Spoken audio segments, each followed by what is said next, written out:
what's my purpose and what is the gift that I can bring to this world.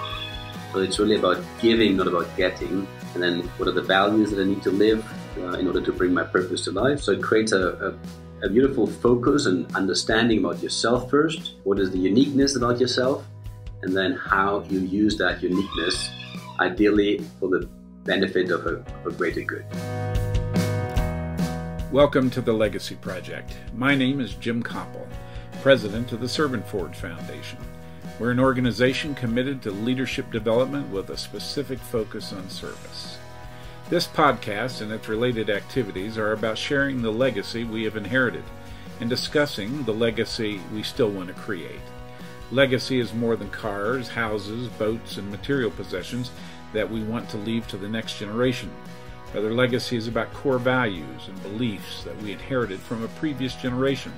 They are the values that shaped us and defined us. Legacy is also about the values we develop or create that can be passed on or shared with the next generation. We will interview people from various backgrounds and walks of life.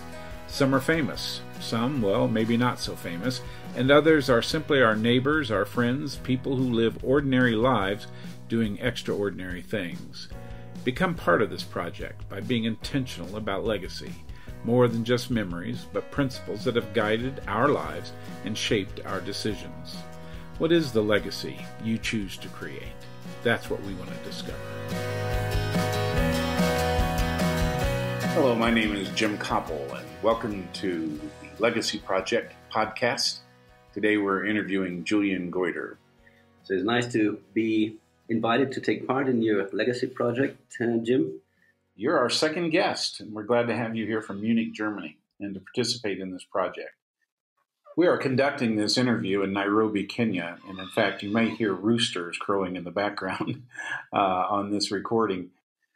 This is about understanding what our legacy is, what legacies we've inherited, legacies that we intend to transmit to the next generation, to our children or our grandchildren, however that might work.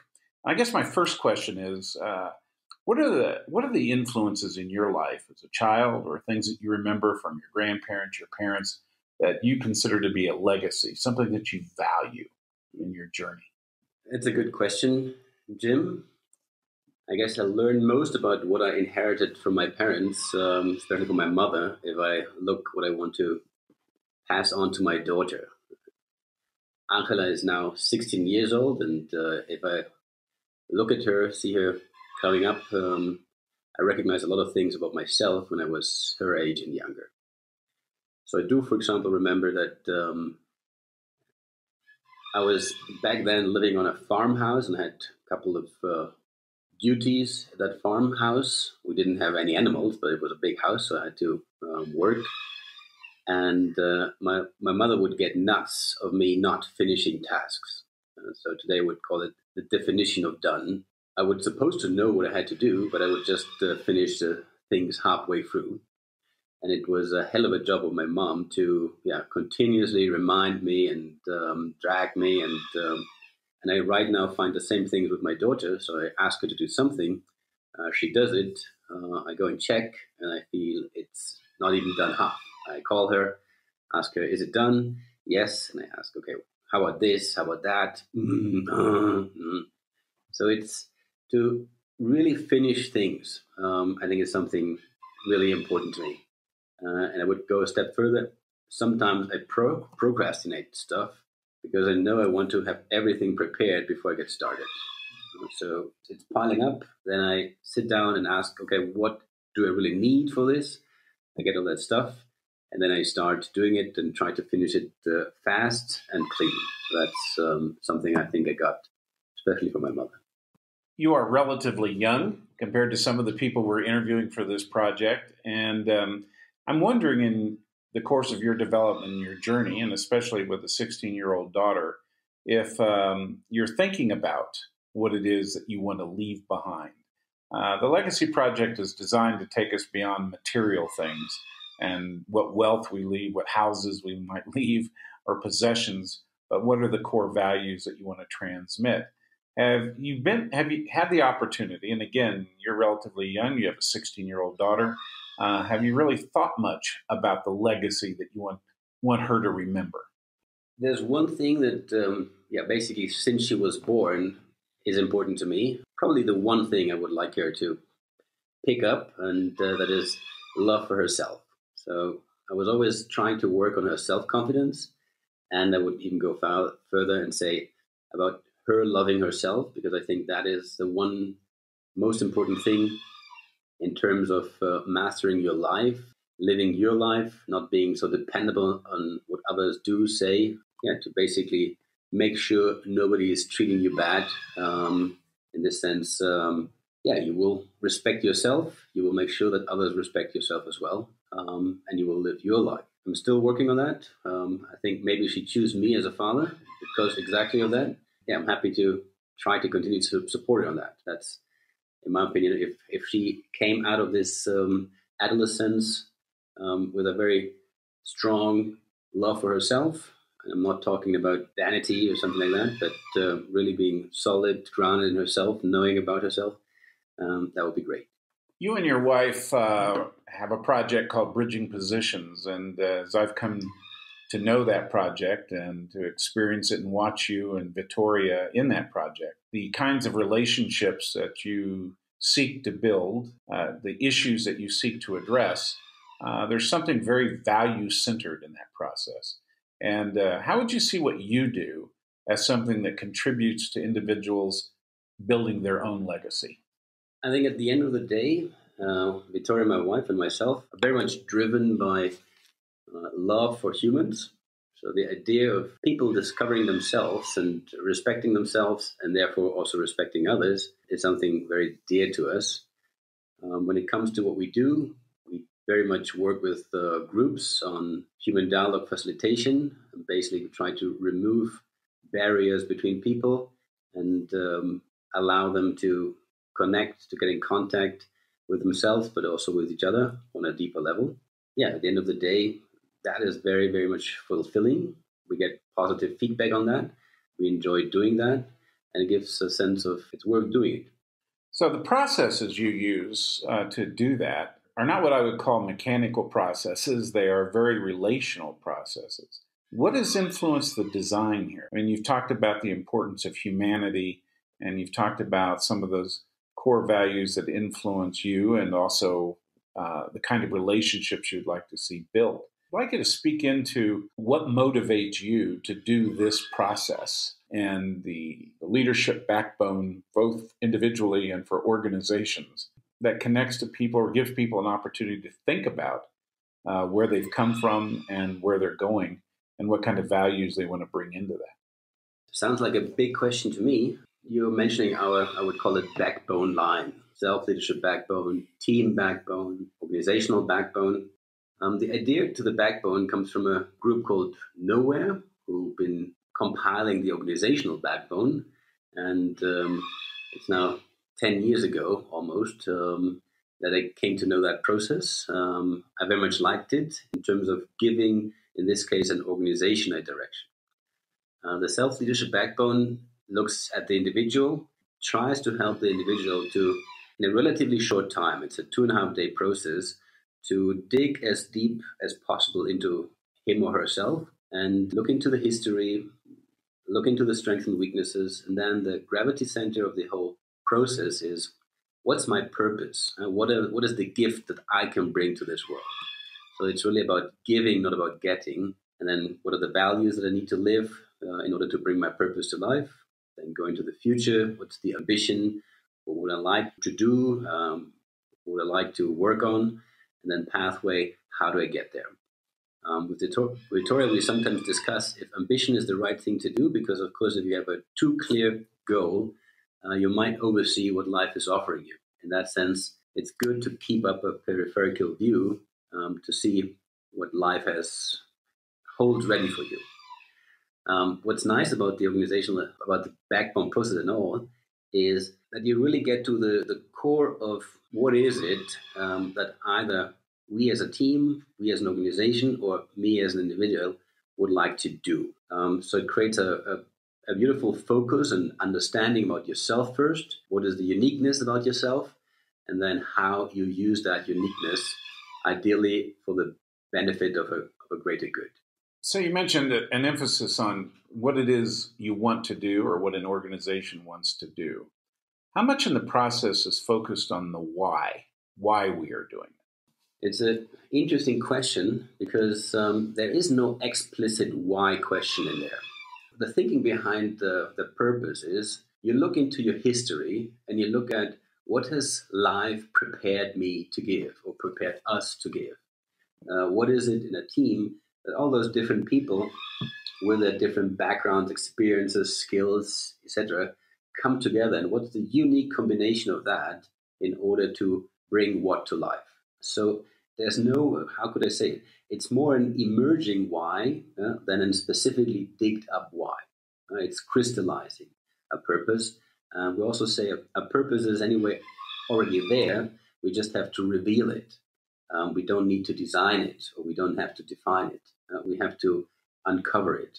When you say the purpose is already there and sort of the different individuals or the different groups that you meet, is there anything that's common about a purpose, or are the purposes as unique and diverse as the individuals that are involved in the process? When we look into the different purposes that we have helped people to uncover, one thing that is unique across all purpose is it's really about giving, it's not about getting. That's one thing. Very often, purpose has to do with an engagement with other humans. So I think these two characteristics are very strong in purpose. What we sometimes do is we ask some check questions for purpose. One check question would be, could you also live your purpose if you were in prison? So basically, if your freedom is restrained, could you still live that purpose? And that's, for me, a very beautiful question. I look into what resonates strongly with myself is to support individuals, teams, and groups to live their full potential, or to get to live more of their potential. It doesn't matter where I am, and I kind of try to live that. That's propelling me. I'm curious, given where you work, you're from Munich, Germany, and you're working in Africa. The process of purpose-driven work or value-based living, are you finding cultural differences between what you experience north of the equator and compared to what you're experiencing south of the equator? When I first came to Kenya, this is also where you and I met last year at the men's gathering, I found it interesting. At the beginning, I must say, I also found it a little bit strange. At this men's gathering, there was a lot of faith in there. There was a lot of Christian faith. There was lots of prayers. That's lots of referral to God. And this is normally, I don't encounter that in especially my corporate working. What I came to see, or how I interpret that, is I learned that in Africa, in a country that's built also from different tribes, faith or Christianity is probably a very strong bonding between those different tribes. And therefore, for me, that started to make sense to use this as the common ground to start things off. Typically, in an organization, sometimes we speak about faith. Really often, when it comes to purpose, this is probably as close as you can get to what's your faith. But we don't name it Christianity, Buddhism, or Islam, or whatsoever. But I think in the minds and the back of people, it is linked to that. So you would say that regardless of the religious tradition or faith tradition, probably a common denominator, that there is this foundation that creates the why in an individual. And again, Christians may express it differently than Islam, or Islam different than Judaism or Buddhism, but that there is this kind of common quest to have purpose or to articulate purpose. We sometimes also call purpose noble cause. Yeah, I think at the end of the day, there is inside of humans, no matter where you find them. You can go to prison, you can go to wars. There's still something good in every human being. And how to address that, how to lift that up, that's something I'm really passionate about. In what you're doing, and this is close to the final question, I think, in terms of what you're doing, and both professionally and your own personal journey, how important is it for people to get into place or come in contact with their purpose, to really think about what it is I'm doing and why I'm doing it, and to really move towards outcomes that are different than just the normal material acquisitions. But at the end of the day, you've made a contribution, that lives are influenced or impacted by it, beginning perhaps with your own family, then the community in which you live, and the people that you work with. Just how important is that in a world that's highly polarized, and that wealth continues to amass for certain groups of people and not for others? Is it important what you're doing, that you believe what you're doing is shaping or influencing humanity? If I look into the average human being I encounter, I would say very many of us, and I would include myself to an extent, we don't think about purpose very much. So to get the opportunity, for example, in this self-leadership backbone, to take 2.5 days off when you really only focus around yourself, that for many people is a very, very unique thing they haven't done so far. I think as soon as humans get the opportunity to do that, then this question, this why, what am I here for to do? What am I here for to give? What is it I want to leave behind becomes really very important. And for me, the question is, I think it makes such a difference. How can we offer to a lot of people this opportunity to go and get into these questions and to take the time? In terms of the self-leadership backbone, this is a clear process that brings you in 2.5 days, in my opinion, a very big step forward. For me, the beautiful thing is no matter how much you've been thinking about yourself up front, you will do a couple of really important steps forward. So nowhere where you start, it doesn't matter, you will progress. And that's what's making it so beautiful and so fulfilling to just do. Well, in this project we call the Legacy Project, if I could use a metaphor or an analogy of a house, there are many rooms in that house, and there are many ways in which those rooms reflect the legacy which we seek to build. And Julian, your work with bridging positions and the work you're doing not only in corporations but now in communities, working with us here in Kenya on a policing project and other initiatives that have more social impact as opposed to economic impact or economic consequences. I want to thank you for being a part of this interview and the Legacy Project. Very insightful, and I wish you well in the work that's ahead of you. Thanks for the interview, Tim. To find out more information about this conversation and other Legacy Podcast episodes, go to servantforge.org. Please subscribe to us on your favorite podcast app and consider leaving us a review. We want to hear from you. We want to get your ideas and your opinions. I have a new book that corresponds with the Legacy Project titled The Seeker, Bring Me the Horizon. You can find a copy of it on Amazon or your preferred book distributor. The book corresponds closely with these podcasts. The podcast episode was produced by Matt Erickson and edited by Carissa Erickson. The music is by David Hyde.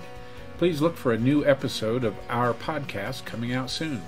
Remember, you have inherited a great legacy. You have an opportunity to create a great legacy. Engage your past to build a future.